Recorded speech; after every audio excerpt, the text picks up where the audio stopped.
Ako po si Queenie Joy Liaban Heredero, Life Bank member. Nagba-buy and sell po ako ng mangga from Davao, Iloilo, Palawan. Taga Barangay Bagong Sikat, Liberty Quezon, Puerto Princesa City. Naging member po ako ng Life Bank since 2021 po. Bali magpa 5 years na po akong active member po ng Life Bank. Isa lang po yung anak namin. Bali yung asawa ko po tumutulong po sa akin sa mangga. Sa spray po siya sa akin po yung sa buy and sell. Yung current loan ko po sa Life Bank is 100,000 po, pero in-offeran po ako ni manager ng mas malaki pa pong loan, tsaka may isa pa pong PL2 loan.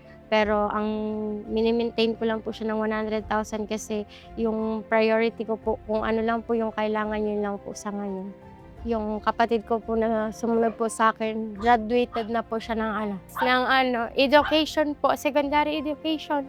Graduate na po siya, nag-take na rin po siya ngayon ng board exam po. Inaantay na lang po kung makakapasa po siya. Tapos may dalawa pa po akong kapatid na pinag-aaral din po, grade 9 tsaka grade 6 po. Tsaka yung yung anak ko din po, yung pangarap ko dati na makaaral sa private school, naano ko siya ngayon sa anak ko. Mag-grade 4 na po siya, sa HTU po siya nag-aaral. Dati po talaga hirap po kami kahit sa pagkain po, wala po talaga kami. Yung anak ko, parang 9 months pa lang po siya, marunong na po siya agad na nakakaintindi na po siya na wala po kaming pambiling diaper, wala po kaming pambiling Jollibee, mga gano'n po. Di po namin yung dati nabibigay sa anak po namin.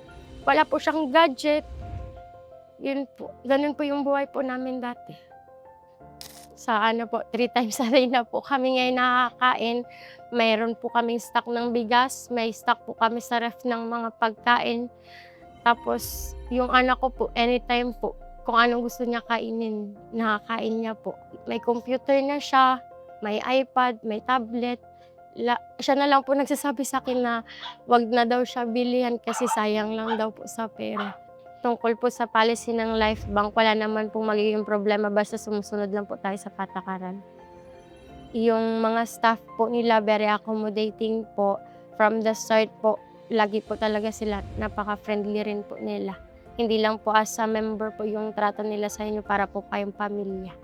Wala po akong ibang pinagkukunan na ibang loan kundi Life Bank lang po. Sa mga kapwa ko po member ng Life Bank at sa gusto po pong maging member ng Life Bank, magtiwala lang po kayo sa inyong mga sarili at sa Panginoon. Wala pong imposible pag magtitiwala po talaga sa Kanya. Nagpapasalamat po ako sa Life Bank, unang-una na po sa naitulong niya po sa akin, hindi lang po sa negosyo ko, pati po sa buhay namin. Napo-provide ko na po yung mga pangangailangan ng mga kapatid ko, ng anak ko, ng pamilya ko, at nakakatulong na din po kami sa ibang taong lumalapit po sa amin. Ang negosyo po ay parang mangga. Katulad po ng manggang hilaw, maasim po sa unang harvest, pero pagdating po ng pahinog na po ito ng pahinog, mas matamis pa po ito sa tagumpay. Sa muli, ako po si Queenie Joy Liaban Heredero, isang proud Life Bank member.